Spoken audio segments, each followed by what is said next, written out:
Salam Febibas, teman-teman.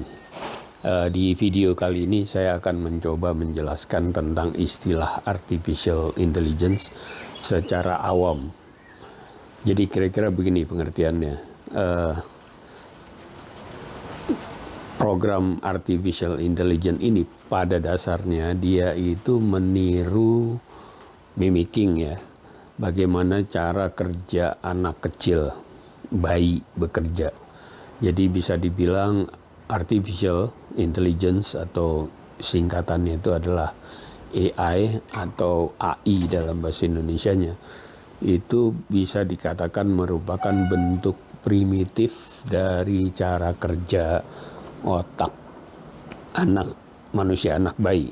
Jadi bayi berdasarkan research pada saat lahir itu di dalam fungsi otaknya, di dalam memori mereka sudah built-in memiliki bentuk-bentuk geometris. Dalam artian sederhananya mereka di dalam memorinya mereka tuh sudah mengenal garis lengkung, bentuk-bentuk yang sederhana dari bentuk-bentuk yang sifatnya geometris.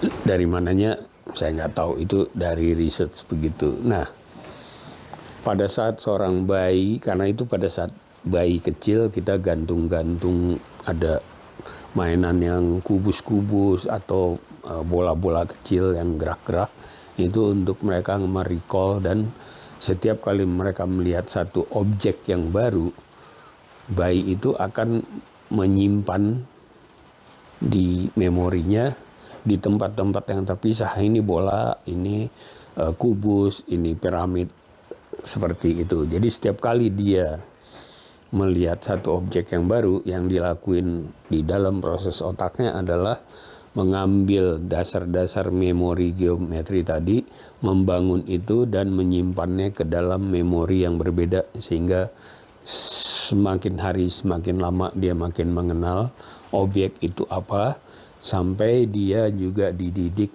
diberitahu, katakanlah bahwa objek itu bola, yang ini kotak, seperti itu. Lama-lama dia setiap kali melihat bola dia mengerti bentuk bola itu, dia mengerti bahwa itu adalah bola, atau dia melihat kotak bahwa bentuk itu adalah kotak. Nah, cara kerja seperti inilah yang ditiru oleh programming AI, struktur programnya.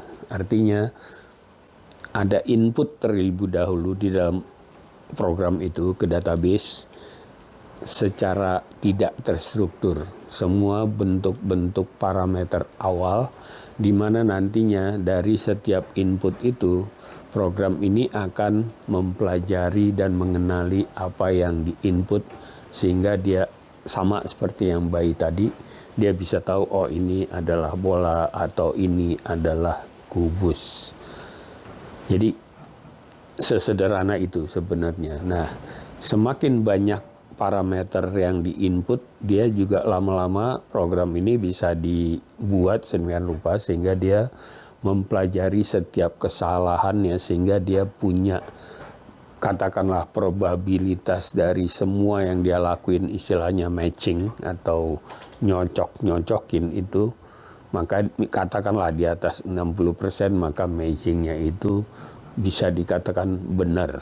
Nah, karena itulah AI itu misalnya bisa melakukan yang kita sebut face recognition, atau mengenal sidik jari, karena kita udah masukin berapa kali dulu sebagai parameter.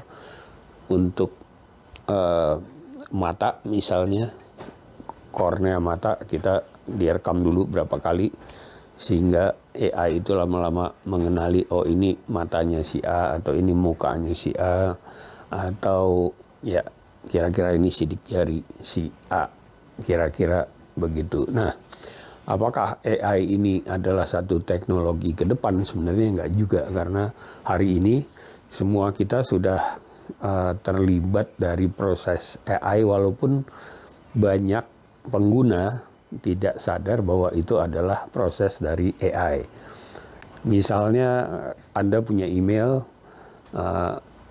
istilahnya email itu masuk ke spam folder, jadi di tag bahwa itu adalah spam.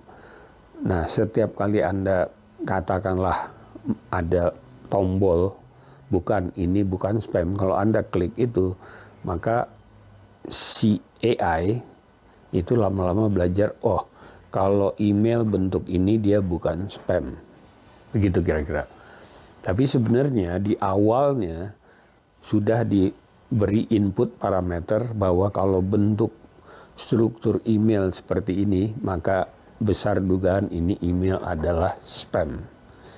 Tapi seandainya penggunanya untuk email-email tertentu dia menekan tombol bukan spam, maka si aplikasi AI ini lama-lama mengerti. Kalau berapa kali dia mikir bahwa oh ini bukan spam, maka email dengan struktur yang sama berikutnya tidak lagi masuk sebagai spam di inbox, di folder spam. Artinya ini yang disebut machine learning. Begitu kira-kira prosesnya. Semoga penjelasan yang singkat ini bisa membantu agar kita kira-kira bisa mendapat ide AI itu sebenarnya apa sih dan bagaimana cara kerjanya. Terima kasih.